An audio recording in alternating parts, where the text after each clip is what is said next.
After Yaakov Avinu has the dream of the ladder, the pasuk tells us, "Vayisa Yaakov Raglov." Yaakov lifted his legs, "Vayelach Artz B'Nekedim," and he went towards the east.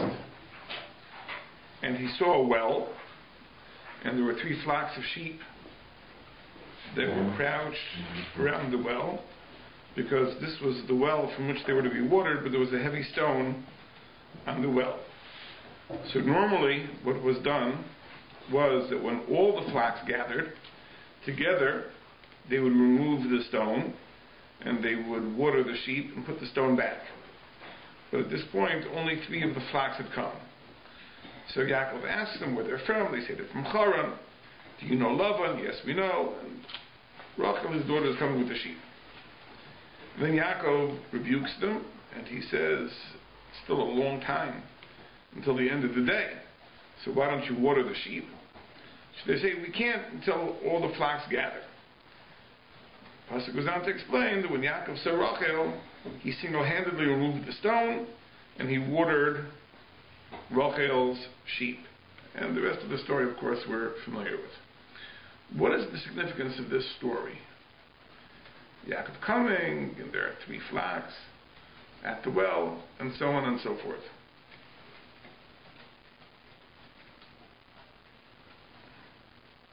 I'd like to begin al derech hapshat, a very, very simple interpretation to the story.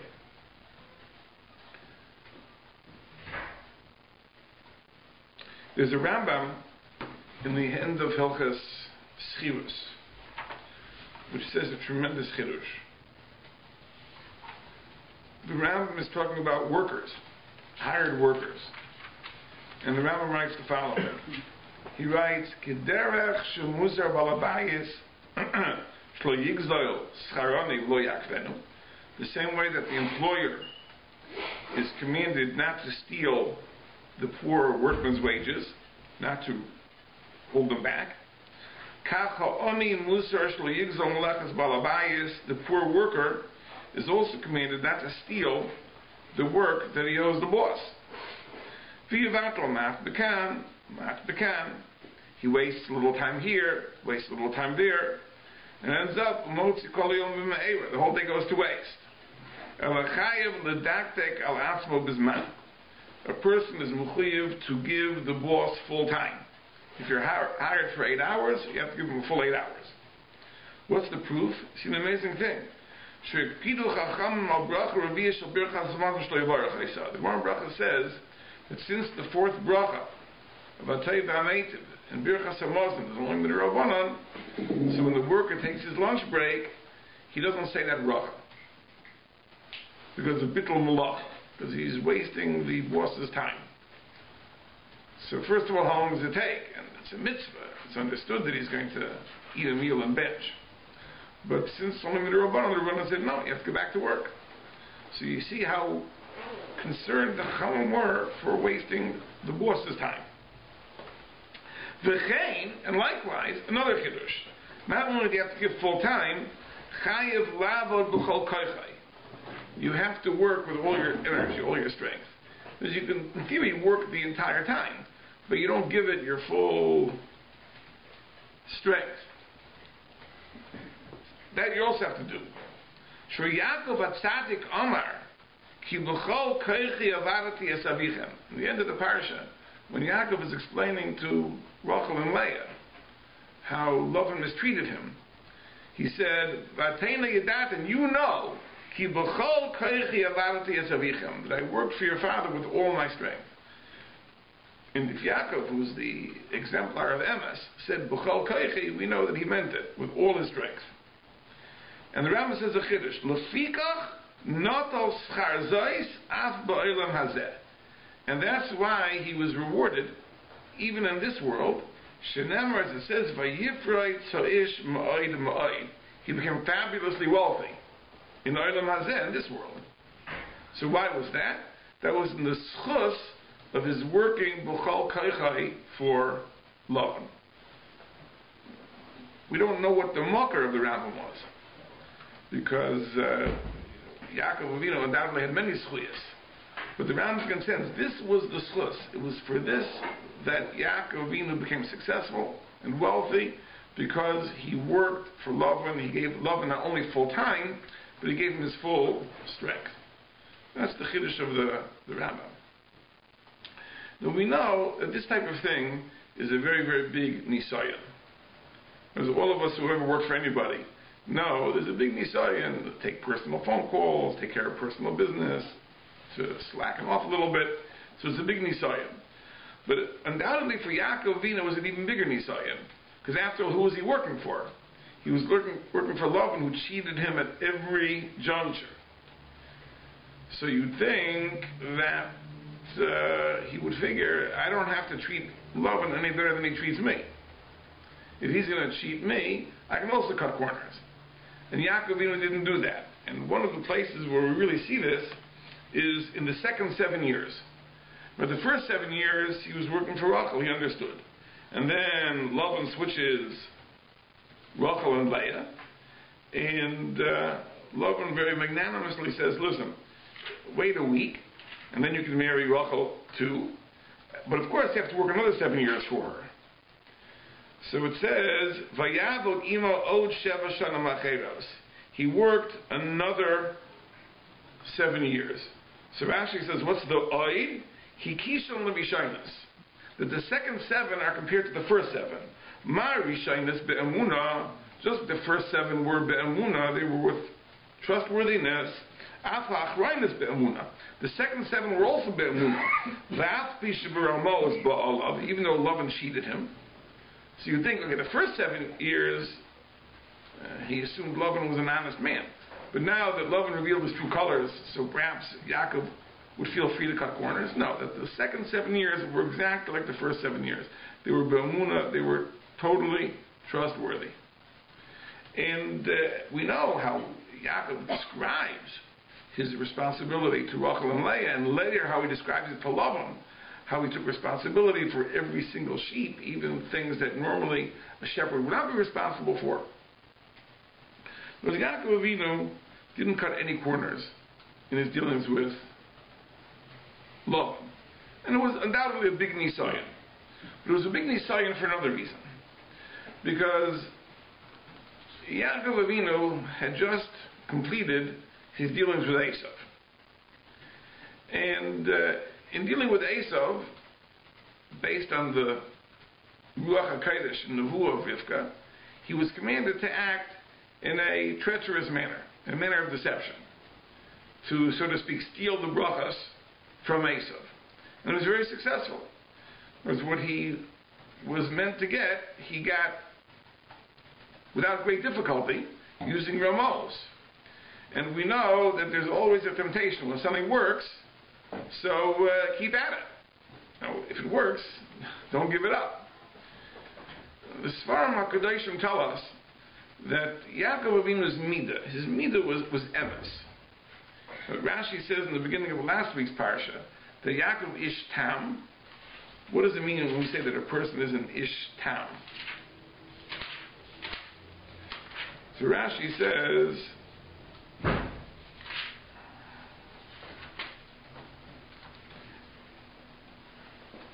Eino baki b'chalayla. He wasn't expert in deception like Esav was.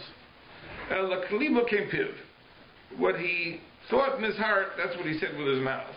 Mi she'eno charif l'ramais. A person who isn't sharp to deceive, kari tam. That person is called tam. Yaakov was a straightforward, innocent, truthful person by nature. But Ramos is the kind of thing that you can learn quickly. And Yaakov undoubtedly was a quick learner.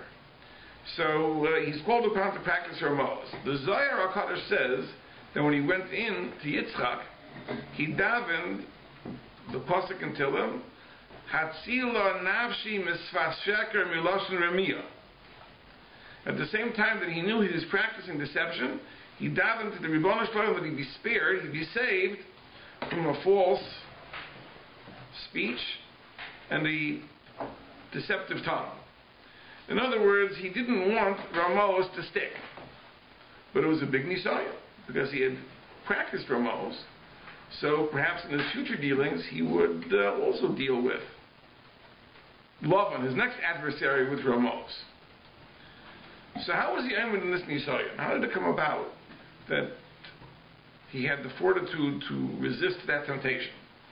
I just want to offer a little conjecture. There's an amazing idea that many, many Sfarim say that everything that a person experiences in life is really meant to be a lesson.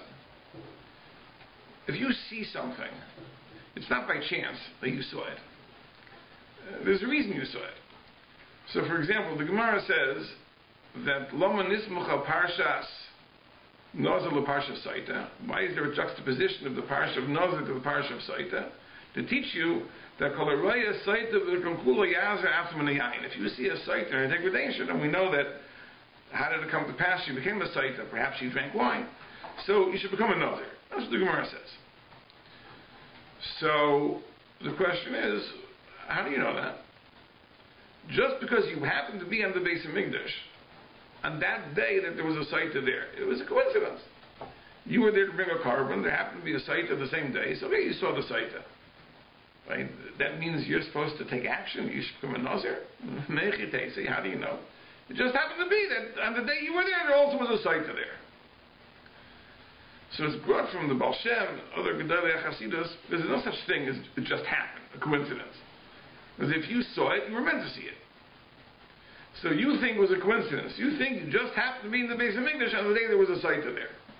There was a reason you were there that day, because you had to see the Saita. Why did you have to see the Saita? Because you also are susceptible to the same temptations, and the only way to avoid it is by becoming a Nazir. The Rav Tzadok, Hakayin, and the Pri Tzadik brings a Maisa.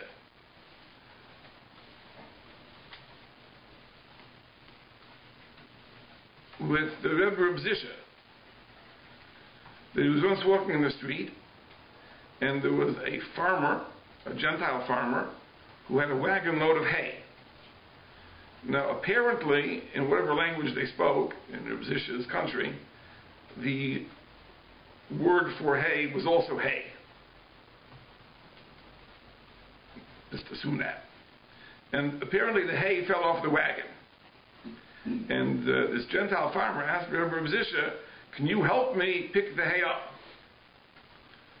So Rabbi Zisha said, I can't. So the farmer said to him, you can, you just don't want to.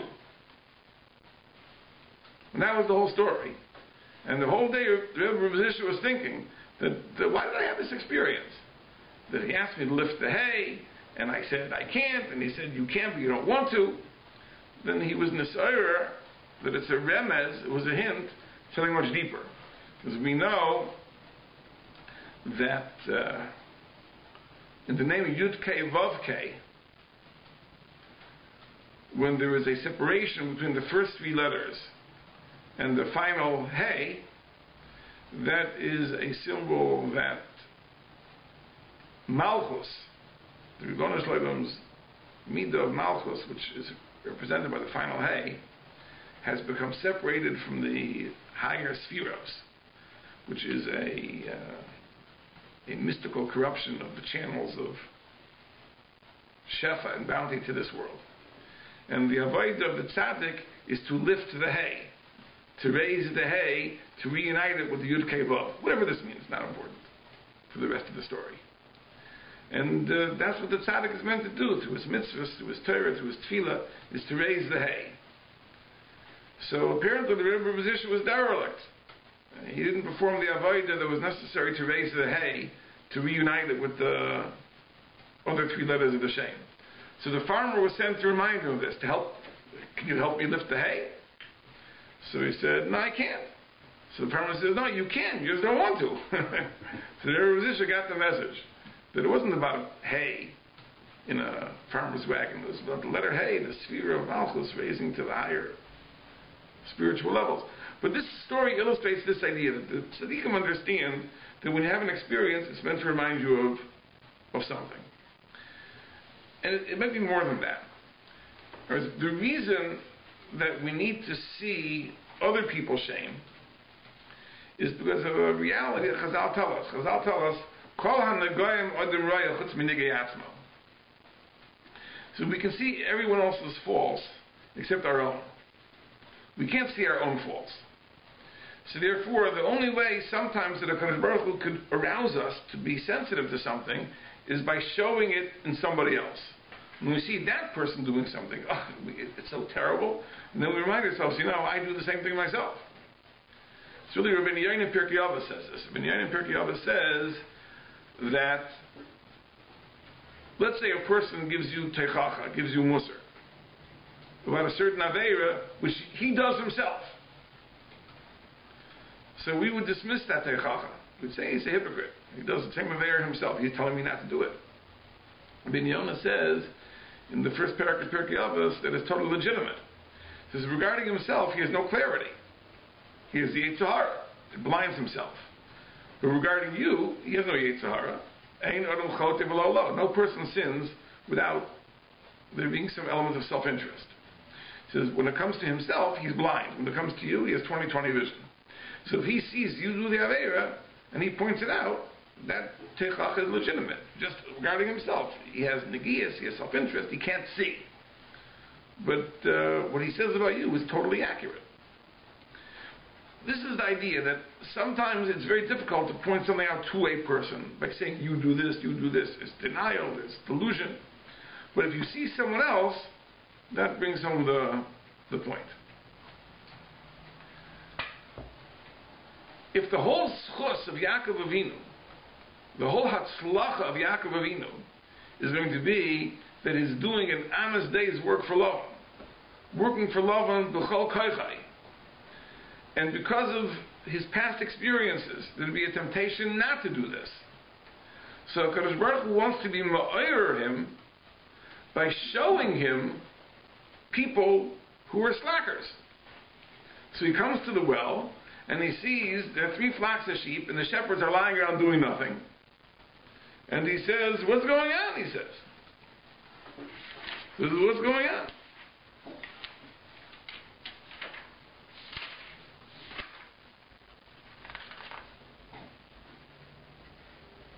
Vayomer, hein od hayom godol. Many hours left to the day. Lo eis yosef mikneh. It's not time to gather the flocks, bring them home. So Rashi says, Kolaymar, im schira yaimatem, if you are hired hands, lo hishlamtem pula seyoyim. You didn't finish your work. You still have many hours left to the day. And the Sforno says in this pasuk that the tzaddik cannot stand to see dishonesty, even if it's on the part of the Gentiles. It bothers him, it disturbs him. So he was shown this. They defended themselves. They said, we can't do anything until everyone comes. But why was Yaakov shown this? Yaakov was shown this because, as we said, nothing that you see is b'mikra. Everything that you see is really to teach you a lesson. And this was a lesson that Yaakov would have to learn, as the Rambam says, that this was his entire success. His entire success, now as a love, and that with which he became rich, was the merit that he actually did not cut corners in his responsibilities as a worker. So therefore, this story is very important. This is HaKadosh Baruch Hu showing him at the outset something that he would recognize in others, that he should learn a lesson for himself, which undoubtedly he did learn and put into practice. And that was his great source. So even al derech hapshat, this story has very, very great meaning. But it's deeper than that. The great challenge that Yaakov had in the house of Lavan, we've discussed in past years, was winning the allegiance of Rachel and Leah. And we pointed out that when Lavan deceived Yaakov by switching Rachel and Leah on the wedding night, you think about it for a moment, Lavan could not have done this without the cooperation of Rachel and Leah. In other words, if they would have protested, then obviously Lavan couldn't have done this on his own. He needed their cooperation. Why did they do it? Why did they do it? In other words, it wasn't just Lavan who told Yaakov the next day, you're a scoundrel for wanting to marry the younger before the older. against the custom of the land. Of Lo Yasa came from Karmenu. This isn't the way it's done over here. But undoubtedly, Lavan had convinced Rachel and Leah too that this was something that Yaakov was coming to break the practice, the minig, and it's a dishonest thing. It's a illicit thing. You shouldn't get away with it. He convinced them. And the truth is that I'm sure Lavan had a very, very great power over his daughters. How did Yaakov eventually win them over? We'll see in a few moments. But I would suggest that the initial difficulty that Yaakov had in winning them over is because he presented himself in an inaccurate way. The Gemara Megillah says a very interesting thing. The Gemara Megillah says that when Yaakov saw Rachel, so Yaakov asked her right away to marry him. So the Gemara says, Nafyud Gimel Megillah, that she said that I have an older sister, and my father is a rabbi. My father is a con man, and he's certainly going to pull some stunt to force you to marry Leah first. So Yaakov said, Achiv ani b'ramos. I'm his brother in trickery. There was, he already had a successful campaign against Esau. He practiced Ramos. I can defend myself against Lavan. Of course, little did he know that Lavan was the master. So Yaakov was not successful. But he says, Achiv ani b'ramos. That's meaning in the pasuk. It says when he introduced himself to Rachel, he said, Ki achi aviyahu. I am your father's brother. And he really wasn't Lavan's brother. He was Lavan's nephew. But what he meant to say was Achav ani Ramos. So the Gemara says that Rachel asked Yaakov, is a tzaddik allowed to conduct himself in Ramos? Can a tzaddik do that? Even in self-defense? And Yaakov said yes. It says in the Pasuk in Mishlei, in Navar Titavar, with a person who's pure, you act in a pure manner, and with a crooked person you act in a crooked manner. So there's a Pasuk in Mishlei which permits. The Rishonim speak out. The Ritva speaks out. Doesn't mean that you can cheat. It means you can defend your interests by resorting to trickery. This is what Yaakov Avinu answered. So when Yaakov Avinu presented himself to Rachel, what did he say? He said that I'm as good a cheater as your father is. Don't worry. But that's not going to win a woman's allegiance. Because you're not going to win her over by saying, don't worry, I'm as good a cheater as your father is. And for that, I'll stay with my father. I don't have to go with you. Because what you really have to convince her is that you're a better man than her father is. And that really is the argument that Yaakov makes at the end of the 20 years. Finally, when he calls him to the field with his sheep, and he says that the time has come to leave. Now, I see your father doesn't look at me the same way anymore. And he reviews that you know how hard I worked for your father, and how honest I was, and you know how many times he cheated me. Right? Every time he set my wages, he changed it, and for his own advantage, 100 times, and so on and so forth. And nevertheless, I continued to work for him honestly. I didn't cut any corners. And then they said, you're right. They said, he cheated us too. Says he sold us, he didn't give us a dowry, we're still not going to get an inheritance, so therefore whatever Hashem says, we're going to go and do it. And the point was that the winning argument to win over Rachel and Leah is not the argument that Yaakov is the better cheater, so you better side with him. That's not persuasive. The better argument is that you're the honest man. You're the better man. And that's why we're going to leave Lavan for you. And that's exactly the point, that the victory of Yaakov was not through Ramos. The ultimate victory of Yaakov was through honesty. It was through emunah. It was through trustworthiness. That he worked hard and honestly and fairly, despite the fact he was cheated again and again and again. And not only was it that in that schus he became successful, but in that schus he was able to win his wives over and convince them that they should follow him and come to Eretz Yisrael. Of course, Lavan followed in hot pursuit, as the parsha describes. But this is the idea. The idea is that the victory of Yaakov over Lavan is not through superior amos. Right? The victory of Yaakov over Lavan is through trustworthiness, is through honesty. That's the whole idea. And this is why it was very important that Yaakov have that reminder in the beginning of his travels to understand that, yes, there was a time for Amos. This was the nevuah of Rivka, that in his dealings with Esav had to do with the Amos. But from this point onward, his dealings had to be with perfect honesty. So he should see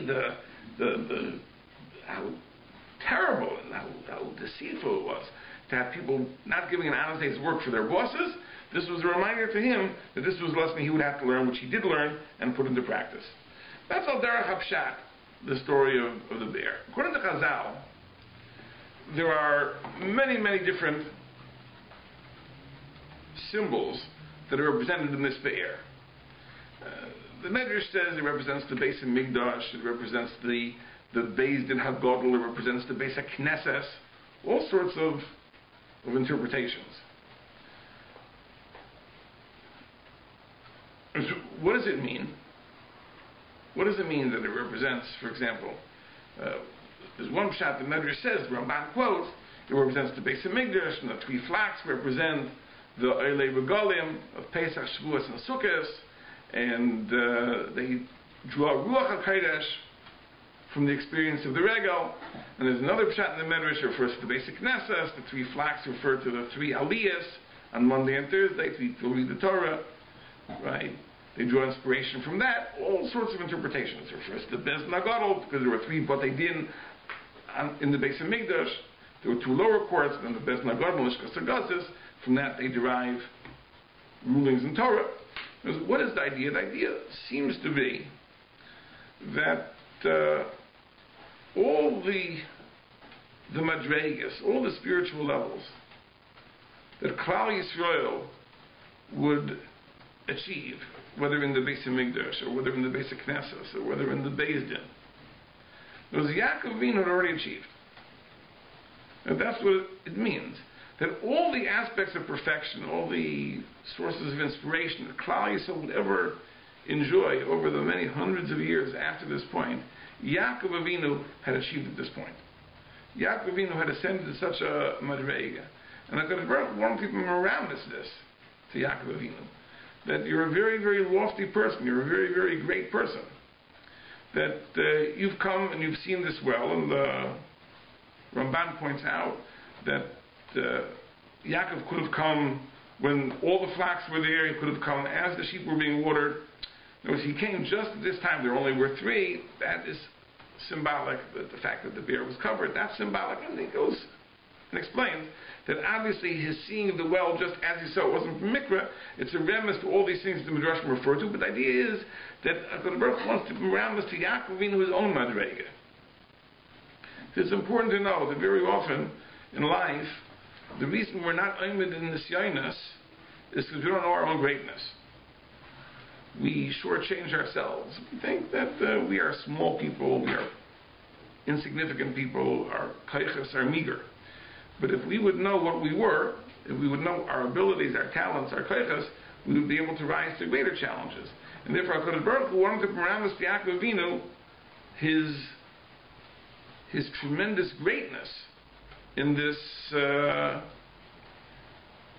vision, so to speak, of the well, and this would be an inspiration for him to meet in the future. This is what the Medrash is coming to tell us.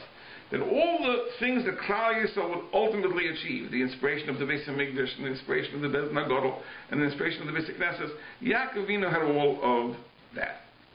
The Medrash says one interesting thing. It says, in one of the Pshatim, that Yaakov's removing the stone from the well. The stone, of course, is a remez to the Yetzer Hara. The Gemara in Sukkah says that the Leiv Ha'evan, the heart of stone, is the Yetzer Hara, And Yaakov Avinu removing the stone from the well symbolizes the removal of the Yetzer Hara. The Baal HaTurim brings from the Messiah. The Messiah will often point out when you have unusual words in different places in Tanakh. So the Messiah will point out that this word you find in 3 places, it's a word you find in 2 places. So on the pasuk, Vayogel es ha'even, the Yaakov rolled off the stone. So the Messiah points out that that word is in 2 places. It's also pasuk in Tilim, Vayogel kavaydi, that my soul will rejoice. My soul will rejoice. So the Baal HaTurim says that what's the connection of Vayogel es ha'even to Vayogel kavodi? Here it means to roll the stone off the well, and there it means my soul will rejoice. The words are phonetically related, but no apparent connection. So Baal HaTurim says that it's a great joy for the tzaddik to overcome the Yetzer Hara. So since the removal of the stone is symbolic of removing the Yetzer Hara, to facilitate drawing from these wells of inspiration, so therefore, Vayogel Kavodi, his soul rejoices. It's a simcha for the tzaddik to overcome the Yetzer Hara. That's what Baal HaTurim says. The Ramami Pano says in the Asar Maimoros a different pshat. He says it's a joy for the Yetzer Hara to be overcome. That's the Vayogel Kavodi. That when the Yetzer Hara is overcome, it's a tremendous joy for the Yetzer Hara. He says, why? He says, because why is there a Yetzer Hara? Why did the Baruch make the Yetzer Hara? He made the Yetzer Hara for us to overcome. When the Yetzer Hara defeats us, so the whole purpose of its creation was defeated. Right? It wasn't defeated that it should overpower us. It was created that we should overpower it. So when we overpower it, the Yetzer Hara is overjoyed. When we are defeated by it, the Yetzer Hara is sad. Just to illustrate the amazing point, also with connection to Yaakov Avinu. In next week's parsha, Parashat Vayishlach, so it says when Yaakov fought the Saro Shel Esav, the Chazal tell us that the Saro Shel Esav is the Satan, is the Yetzer Hara. So it says, Shalcheni ki ola hashachar, let me go, because the morning has risen. So Chazal say that what was he saying? He's saying that from the time I was created, I never said Shiva. I never sang praise to the Ribono Shel Olam. And now my turn has come to sing praise to the Ribono Shel Olam. So now you have to let me go. So the Kosher Sir Magid in the Vayetze just asks a very interesting question. He says, what an amazing coincidence. Like, of all the times, just boom, this moment he's engaged in a battle with Yaakov Avinu, and this is his appointment. This is the time he's going to say Shiva. Doesn't make sense. Like, such an unlikely coincidence. So the Kosher Sir Magid says, no. He says, when does a Malach sing Shiva? A Malach sings Shiva when its mission is accomplished. When it's completed its task. That's when a Malach says Shiva. So, when would the Yetzer Hara, when would the Satan sing Shiva? When it is totally defeated, totally vanquished. So says the Satan, that in my lifetime, since Brias Olam, there never was a person who totally vanquished the Yetzer Hara. There are people that won battles. No one won the war. No one totally destroyed and defeated the Yetzer Hara. And if I never had the opportunity to say Shiva.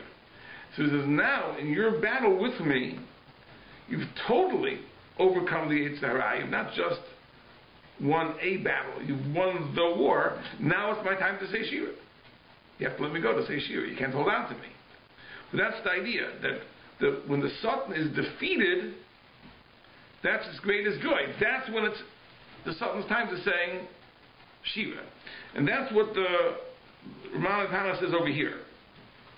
The Vayogel Aso Even, which is a remiss to Yaakov removing the stone, which is the Yetzer Hara. Vayogel Kvaidi, that my soul will rejoice, doesn't mean that the tzaddik is happy when it overcomes the Yetzer Hara. It means the Yetzer Hara is happy when it's overcome. That's the joy of the Yetzer Hara. But this was the Madrega of Yaakov Avinu. I want to point something else about Yaakov Avinu. It was earlier in the parsha. It says that he took me after he took the stones and put them around his head. And then after he woke up in the morning, it says he took the single stone that he put under his head. So the question was it many stones or was it a single stone? So there's an amazing medrash. The medrash brings a machlokes between Rabbi Yehuda, Rabbi Nechemia, and the Rabbanan, how many stones it was. So Rabbi Yehuda says it was 12 stones. And he made a simon like this. He said, if I know that there are going to be 12 Shvatim. Avram didn't give birth to them, Yitzchak didn't give birth to them. If the stones will come together and fuse into one stone, then I know I will give birth to the 12 Shvatim. It says if the 12 stones remain separate, then I know I won't give birth to 12 Shvatim. So sure enough, that night, he gave birth to, the stones came together. So Yaakov said, I know that I'm going to father the 12 Shvatim. That's Rabbi Yehuda. Nechemia says there were 3 stones he took. And he said like this. He said, I know that Avram Avinu, Hashem put his name on Avram. Hashem refers to himself as Elokei Avram. And he put his name on Yitzchak. He refers to himself as Elokei Yitzchak. He says, if the stones come together, I know that he's going to refer to himself as Elokei Yaakov. If not, now. Sure enough, in the morning the stones came together, he knew that Hashem was going to call himself Elokei Yaakov. Another opinion, the Rabbanan said there were 2 stones. And he said that Avram had Psoiles. He gave birth, in addition to Yitzchak, to Yishmael and the Bnei Keturah. Yitzchak had Psoiles. In addition to Yaakov, he gave birth to Esav Alufov. So he says, if the 2 stones come together, then I know that I will have no Psoiles. If the stones don't come together, then I know there will be Psoiles. Sure enough, in the morning the stones came together, became a single stone. He says, I know there will be no Psoiles. So whatever, the coming of the stones together had a tremendous significance. What is it? What is the symbolism of the stones coming one? Like, why is that so significant? In fact, according to Yehuda's interpretation, it almost seems the symbolism should be reversed. He should have said, I'm going to take a single stone. If the stone splits into 12 stones, then I know I'll have 12 children. Right? It would have been an appropriate symbol to go the other way. What is the idea of the stones uniting? The truth is this, that the Gemara in Chulin says a different shot in the stones coming together. The Gemara in Chulin Sadi Aleph says that the stones had a fight. Each stone said, let the tzaddik put his head on me. Olai aniach tzaddik es rosho. That the tzaddik should put his head on me to rest. And the stones got into a fight, so the only resolution of the fight was that the stones were united. Says, what's the idea? What are the stones fighting about? So the Mesilas Yesharim quotes this Gemara in Chulin. And the Mesilas Yesharim says an amazing thing. He says, in the first parak,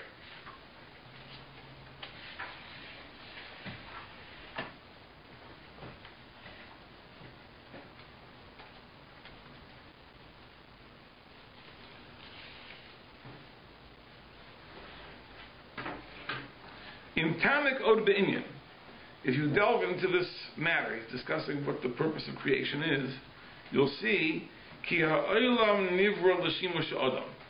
The world was made to serve man. Amnam hinehu omer b'shikul bo. It's in a balance. Ki ha'adam nimshach achar ha'olam, if a person is drawn after the temptations of the world, u'misrachek nibaro, and he distances himself from his creator, hinehu miskalkel, the person himself is ruined, u'makalkel ha'olam imo, he ruins the entire world. V'mushaylet ba'atzmach, he rules over himself. V'nidbak u'baro, and he cleaves to his creator. And he uses the world only to serve HaKadosh Baruch Hu. He is elevated and the world itself is elevated.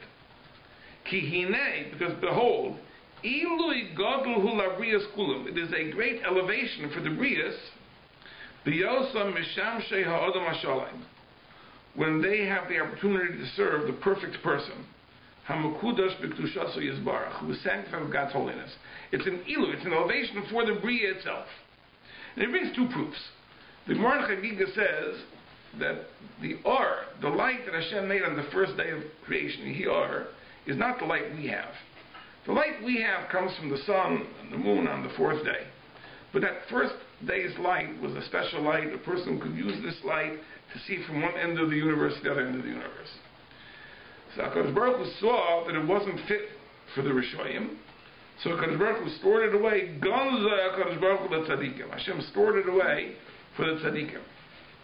So it says, Kivin Shura Or Shegnazo HaKadosh Baruch Hu l'tzadikim. When the light saw that it was being stored away for the tzadikim, Samach, he rejoiced. Shinamar, as it says, Or tzadikim yismach. The light of the righteous rejoices. So what is the idea of the light rejoicing? In other words, the light was worried it's going to be used for Rishoyim. That's a terrible thing. But since it was going to be stored away and used only by tzaddikim, that was an elevation for the light, and accordingly the light rejoiced. And likewise he says, Uva inyan avnei hamalkam shlokach Yaakov Avinu. The stones that Yaakov Avinu took, the sum Rashaisav, he put under his head.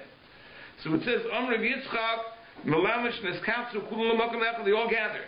And every stone said, Olay Anir Tzadik Rosha. What is the idea?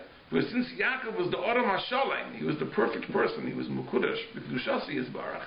So every stone yearned to be the stone that served him. And the only resolution to the conflict would be that the stones came together as one.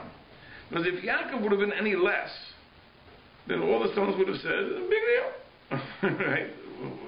I need to have him put his head on me. So whichever one he takes is fine. There's no yearning, no striving to be that stone. But because Yaakov Avinu is the Adam HaShalem, he's Mukudash B'Kedushasi Yisbarach, therefore the very stones of the Bria yearn to serve him. And the only way to accommodate all of them was that they should fuse into one stone, and therefore he was considered resting on one stone. The symbolism of the stones becoming united is the idea, it testifies to the fact that Yaakov is the Isholem. Yaakov is the perfect person. He achieved the ultimate of Shleimus, because he is the one that's Mukudash B'Kedushasi Yisbarach to the extent that the whole Bria strives to serve him. So coming back to the other Medrash, the Medrash says all the great things that Avram and Yitzchak did not do, they weren't Maimed Yud Beis Shvatim. They did not produce generations without psoilas. What gives Yaakov the confidence he'll be able to do that? So the fact that the stones were misachais, the fact that the stones were united, that attests to the fact that he achieved this madrega of shleimus,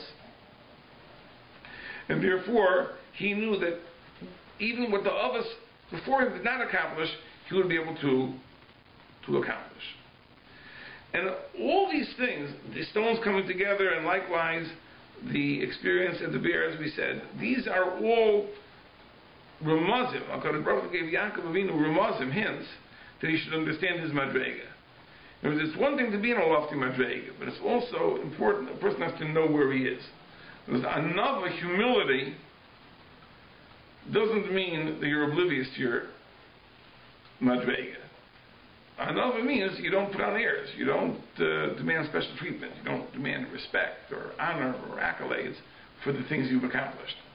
But a person has to know his madrega, he has to know his abilities, he has to know his accomplishments, because otherwise you don't have the energy, you don't have the force to be able to overcome the big nisyonos.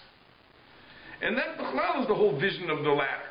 The whole vision of the ladder of the malachim going up and down, the Rebbeinu Shalom appearing to him, this is all to give him the confidence, to give him the strength to be able to withstand the nisyonos that are coming his way in the house of Lavan. Very, very, very difficult nisyonos. To be in those nisyonos, you have to know what you are. And if you don't know what you are, you're not going to be able to be Aymed Nisayan. So whether it's the vision of the ladder, whether it's the stones coming together as one, which shows that he's the Adam HaShalem that the entire world strives to serve, whether it's the experience of the Be'er, right, where it is shown that everything that Klal Yisrael will ever attain already has been realized in the person of Yaakov Avinu, that he himself has defeated the Yetzer Hara to the point that the Yetzer Hara itself rejoices because its purpose has been achieved. These are all remazim in order to remind Yaakov Avinu of what he's meant to do. And I think that's a mussar for all of us. Because when we engage in Cheshbon HaNefesh. We as well have to be able to see our own strengths and see the times we've been victorious in the battle with the Yetzer Hara. We have to be aware of our talents, our capabilities, and only through that will we be able to have the confidence and ability to be able to do the things that are sent our way.